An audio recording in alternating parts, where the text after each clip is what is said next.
I've been working at this for a long time, and I finally got the Texas Senate in 3 different sessions, in 2005, in 2007, and again last summer in 2011. They adopted a bill that, if passed by both houses and signed by the governor, would call for an independent, bipartisan Citizens Redistricting Commission for Congress.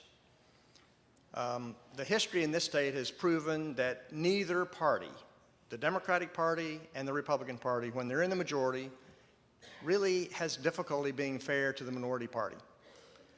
And that's not just true in Texas, that's true in most states. 13 other states have adopted an alternative way of doing it. And the good news for those states is in about half of them, after the lines are drawn, nobody sues. Not the NAACP, not MALDEF, not the Democratic Party, not the Republican Party. We're spending millions of dollars again this year, as we did 10 years ago, as we did 20 years ago, as we did 30 years ago. My bill would have 4 Democrats and 4 Republicans selected by members of the legislature. The Democratic and Republican caucuses in both the Senate and the House would select those people. Those people could not be elected officials. Those people could not be political party officials. Those people could not be registered lobbyists. Now, you can't take politics out of redistricting.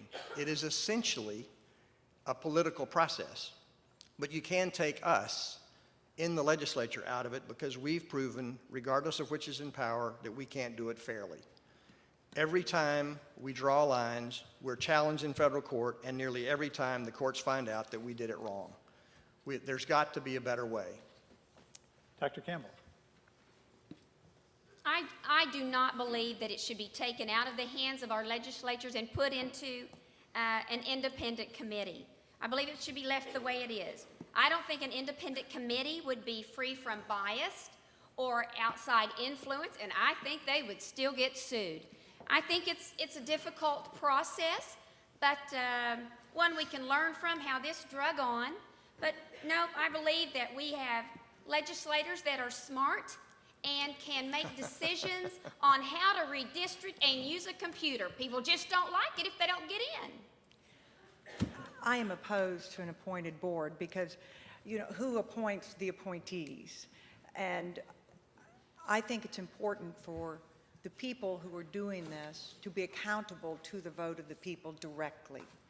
And so while it sounds good on its face and you think it might solve all the problems, actually it just hasn't proven to be so. In fact, California recently also is in the midst of lawsuits and litigation, more litigation over theirs, which is their maps have been drawn by such a committee. I think they have 4 Democrats, 4 Republicans, and 4 so-called independents who have been appointed by elected officials. But we cannot take the accountability out of this. And if the voters do not like the results, then they can turn those people out at the voting booth, the ultimate accountable test. And so while it might sound good, it doesn't meet that Senator, one minute for rebuttal. Not only does it sound good, it is good. And it's worked in those states that have tried it. California has a very different system.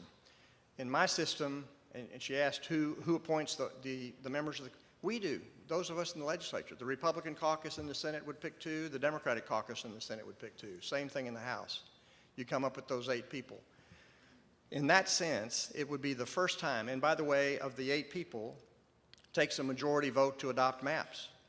It's the first time in the history of this state, in my lifetime at least, that you'd have both Democrats and Republicans required to vote in favor of a map, which makes it necessarily fair to both parties. In the past, 20, 30, 40 years ago, only Democrats voted in favor of the maps. Today, only Republicans vote for these maps. There are only 2 issues that we deal with in the Texas legislature that are strictly partisan. One was voter ID and the other was redistricting.